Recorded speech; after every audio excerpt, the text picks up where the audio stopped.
بسم اللہ الرحمن الرحیم۔ میں ہوں آپ کا ہوسٹ رانا ظفر اقبال ظفر۔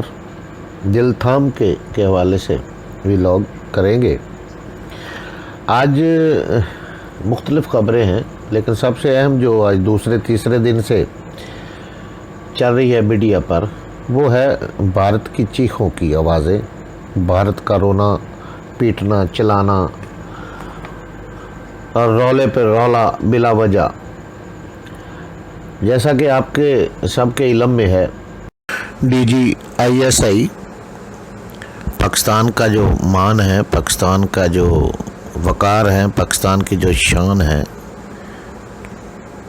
انہوں نے کیا اور ان کے کہنے پر کیا، افغانی حکومت کے جو فاتحین ہیں وہاں پہ طالبان، ان کے کہنے پر کیا۔ اور جب ان کی تصاویر آئیں تو انڈین میڈیا کا رونا چیخنا قابل دید تھا۔ حالانکہ انہوں نے کوئی چھپ چھپا کے یہ دورہ نہیں کیا، کوئی وہ چھپ چھپا کے رات کے اندھیرے میں نہیں گئے جس طرح یہ انڈین کرتے ہیں، بلکہ وہ چٹے دن گئے، سب کے سامنے دنیا بھر کا میڈیا تھا، سب کو معلوم تھا کہ آج ISI کے جنرل فیض حمید صاحب افغانستان کا دورہ کر رہے ہیں۔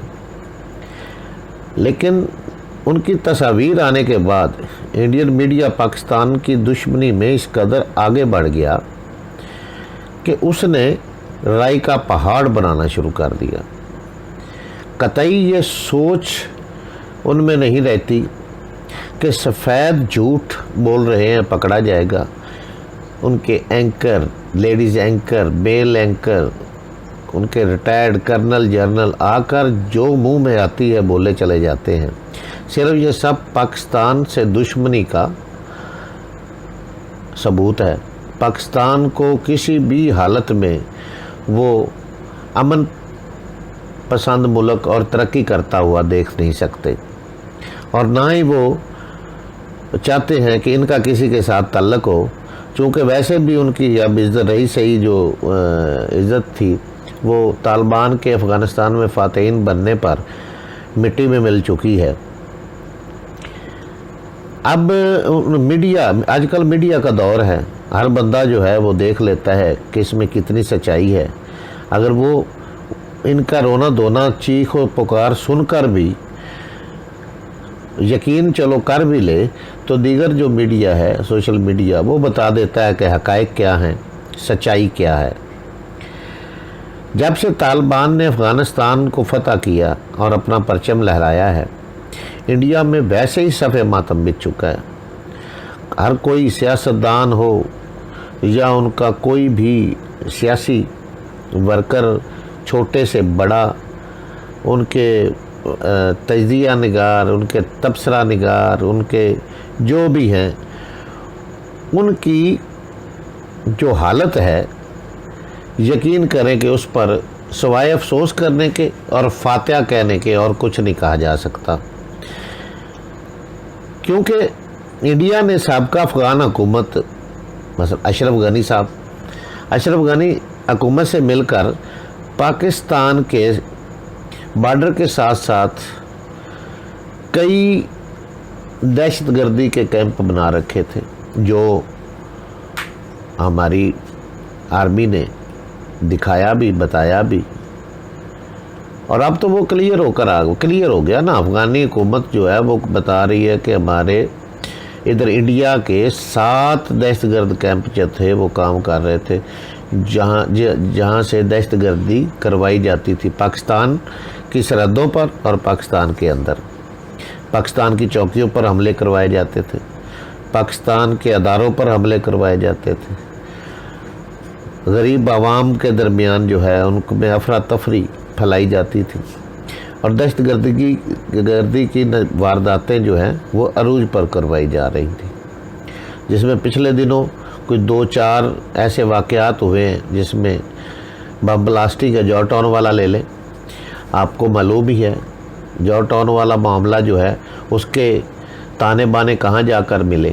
انڈیا میں، انڈیا کے ساتھ ان کا تعلق ملے، اور یہ رابطے ملے باقاعدہ کہ کہ افغانستان سے بیٹھ کر اس کو جو ہے وہ سارا ہولڈ کیا جا رہا تھا، کنٹرول کیا جا رہا تھا۔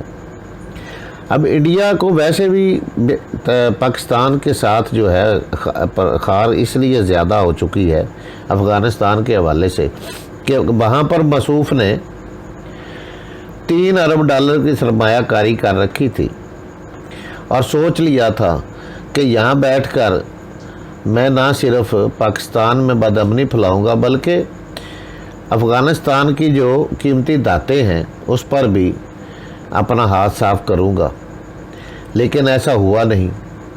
اب جو نئی حکومت آئی ہے، فاتحین طالبان جو ہیں وہ ان کو جناب ایک آنکھ نہیں پاتے انڈین، انہوں نے بار بار کہا ہے کہ پاکستان و دیگر کسی بھی ملک کے خلاف ہم افغانستان کی سرزمین جو ہے وہ استعمال نہیں ہونے دیں گے۔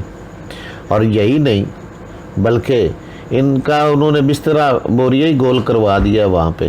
انڈین جو بھاگے ہیں سر پہ پاؤں رکھ کر بلکہ ہاتھ رکھ کر، اور جو جاتے ہوئے چھوڑ گئے ہیں وہ اتنے زبردست حقائق ہیں کہ اگر کوئی بندہ دیکھ لے یا پڑھ لے تو اسے پتہ لگ جائے کہ یہ اصل میں ہندواتا اور یہ جو مودی صاحب اصل میں یہ تو دہشت گردوں کے کیا کہنے ان کے جناب کے ان کے سربراہ ہیں۔ دہشت گردی کے اوپر پروان ہی یہی لوگ چڑھا رہے ہیں، نام پاکستان کا لیا جاتا ہے، پاکستان کو بدنام کیا جاتا ہے۔ ان کی سرمایہ کاری تو ساری گئی ڈوب، کیونکہ افغانیوں کے جب تک 20 سال انہوں نے کندھے استعمال کیے، 20 سال پاکستان کو لتاڑا، 20 سال پاکستان کا نقصان کیا، پاکستان کے امن کو برباد کرنے کے لیے انہوں نے بے انتہا کاوشیں کی۔ اب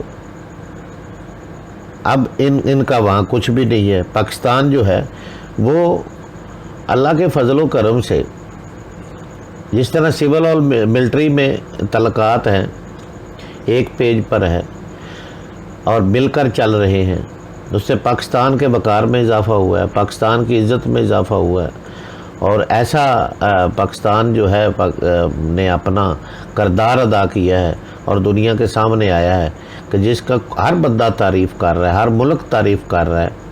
وہ کون سا ایسا ملک ہے جو پاکستان کی تعریف نہیں کر رہا اور اس کے کردار کو وہ سراہ نہیں رہا، سوائے ایک یہ ہندواتا والوں کے، یہ جو ہے نا وہ کیا کہتے ہیں ہری رام شری رام والے، یہ صرف پاکستان کے بارے میں چیخیں مار رہے ہیں۔ تو ان کی چیخیں کیا کریں گی؟ ان کی چیخیں کچھ نہیں کریں گی۔ یہ انشاءاللہ اسی طرح بے نقاب ہوتے رہیں گے اور خجل خوار بھی ہوتے رہیں گے۔ ان کی خجل خواری کے دن اب شروع ہو چکے ہیں۔ ان کے ظلم کی انتہا تو یہ ہے نا، مطلب ان کے ظلم کی انتہا دیکھنی چاہیے۔ علی گیلانی مرحوم اللہ تعالیٰ انہیں جوار رحمت میں جگہ دے، پچھلے دنوں وہ وفات پا گئے، ان کی وہ قید میں ہی تھے، تو ان کی جو ان کا نماز جنازہ ہے وہ بھی انہوں نے شدید بھارتی فوج کے اثار میں کروایا، اور ان کے ورثاء کے ساتھ ان کا جو سلوک رہا اور اس کے بعد جس طرح کرفیو اور پکڑ دکڑ اور یہ بدماشی کی گئی ہے، یہ میرا خیال ہے اقوام عالم کو نظر بھی نہیں آتی اور نہ ہی آئے گی۔ پوری دنیا کے جو بنے ہوئے ہیں انداتا، وہ پاکستان میں تو ہلکی سی کوئی بات ہو تو اٹھا کر دیتے ہیں، جناب یہ ہو گیا وہ ہو گیا۔ تو ہندوستان جو کشمیر کے ساتھ کر رہا ہے وہ کسی کو نظر نہیں آ رہا۔ تو اب ان کے یہ تو ثابت بھی ہو گیا، بلکہ وزیر خارجہ داخلہ جناب شیخ رشید صاحب جو ہے وہ بھی فرما چکے ہیں کہ ان کے ادھر کیمپ تھے۔ آپ یہ دیکھیں کہ اشرف غنی کی حکومت اور امریکہ کا جو وہاں کردار تھا، وہاں سے لے کر آپ دیکھیں کہ مگر یہاں پہ نا ایک پاکستانی ہونے پر فخر محسوس ہوتا ہے، ہر انسان کو ہونا چاہیے، ہر پاکستانی کو ہونا چاہیے۔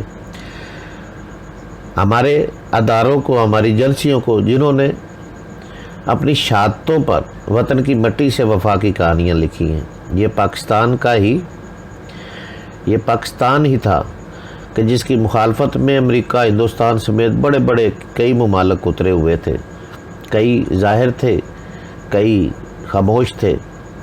اللہ تعالیٰ نے پاکستان کو عزت و وقار سے نوازا اور نوازتا جا رہا ہے۔ تو اب آ جاتے ہیں پاکستان کی سیاست کی طرف تھوڑا سا۔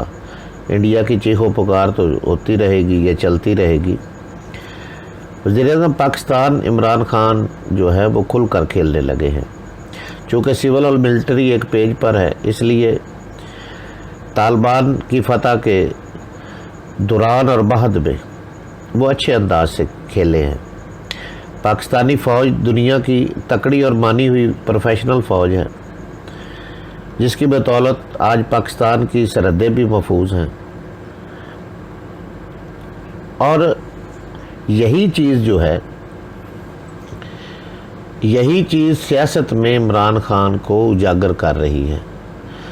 جس طرح اب دیکھیں نواز شریف صاحب جب بھی اقتدار میں آئے ان کی فوج سے بنی ہی نہیں۔ انہوں نے ہر دور میں کبھی اپنا کیا کیا، کبھی کیا کیا۔ اب لگے ہوئے ہیں، خیر وہ اپنے جو بھی کر رہے ہیں۔ اب انہوں نے وہ پی ڈی ایم جو سلسلہ وہ چلایا ہوا ہے، پی ڈی ایم کا، مولانا فضل الرحمان صاحب کی زیر نگرانی جو چل رہا ہے، تمام اپوزیشن پارٹی اس وقت انتشار کا شکار ہے۔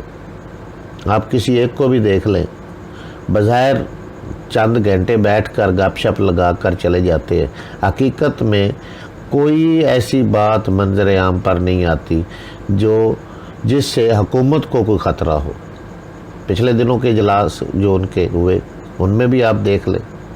اور یہ سب کچھ میں سمجھتا ہوں کہ جو ملٹری اور سول ایک پیج پر ہے، یہ سارا کریڈٹ اسی بات کو جا رہا ہے کہ حکومت اتنے کم ووٹ ہونے کے باوجود، مطلب کم ووٹ ہی ہیں نا، گنتی کے ہے جو تعداد میں جو وزیر اعظم بنا کر عمران خان کو قائم رکھے ہوئے ہیں، اور یہی چیز جو ہے اس کو فائدہ پہنچا رہی ہے۔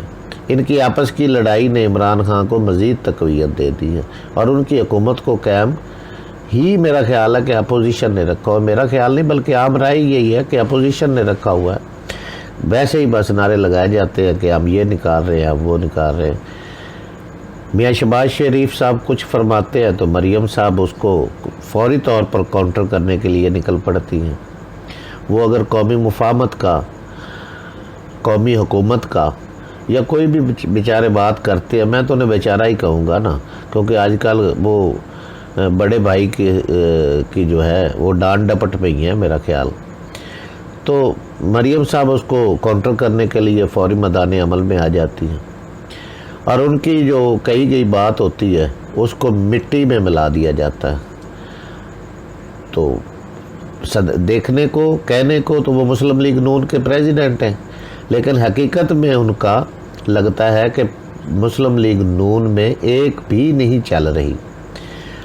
اور میرا خیال نہیں، یہ یقیناً یہی چیز جو ہے نون لیگ کے لیے پریشانی کا باعث بنتی جائے گی، اور یہ اپنے ہی جو ہے نا وزن سے یہ اپنے دوستوں کو گنوانا شروع کر دے گی، کیونکہ گھر کی لڑائی جو ہوتی ہے وہ ہمیشہ انسانوں کو، کسی بھی گھر کو برباد کر دیتی ہے، اور کسی بھی پارٹی کو کے قدم اکھاڑنے میں اہم کردار ادا کرتی ہے اپنے گھر کی لڑائی، اور یہ نون لیگ میں بڑے عروج پر چل رہی ہے۔ دیکھتے ہیں کہ آنے والا جو الیکشن ہے اس کے لیے نون لیگ کیا اسٹریٹجی بناتی ہے۔ پیپلز پارٹی تو خیر کلیئر ہو چکی ہے، پیپل پارٹی نے تو اپنا راستہ چن لیا ہے۔ پیپل پارٹی تو اپنے اہداف جو ہے وہ اچھے انداز سے وہ اپنا کیے جا رہے ہیں۔ بالکل آپ بلوچستان میں وہ نون لیگ کے بندے لے اڑے ہیں۔ تو یہی ہوتا ہے نا کہ ایک پارٹی جو ہے وہ اپنا کام کر رہی ہے، آہستہ آہستہ وہ انہوں نے مان لیا ہے، یہ ذہن میں بٹھا لیا ہے کہ ہم نے الیکشن میں جانا ہے، اور الیکشن وقت مقررہ سے قبل بھی ہو سکتے ہیں، یہ بھی حقیقت ہے، اس میں بھی کوئی دو رائے نہیں ہے۔ تو بہرحال یہ حالات چلتے رہیں گے۔ یہ میرا پہلا ولاگ تھا، ابھی مجھے اتنا تجربہ بھی نہیں ہے، کہیں آگے پیچھے بھی ہو گیا ہوگا تو میں اس کے لیے دوستوں سے معذرت چاہوں گا۔ اس طرح کرتے جائیں گے تجربہ بھی ہوتا جائے گا اور اس میں بہتری بھی آتی جائے گی. تو میرے جو ہے اس ولاگ کا نام ہے دل تھام کے. تو اس کا پہلا جو سب سے پہلے ہے پاک فوج کو سلام. پاک فوج ہے تو یہ ملک پاکستان ہے، اس بات کو ہمیں نہیں بھولنا چاہیے. تو انشاءاللہ پھر ملیں گے جی.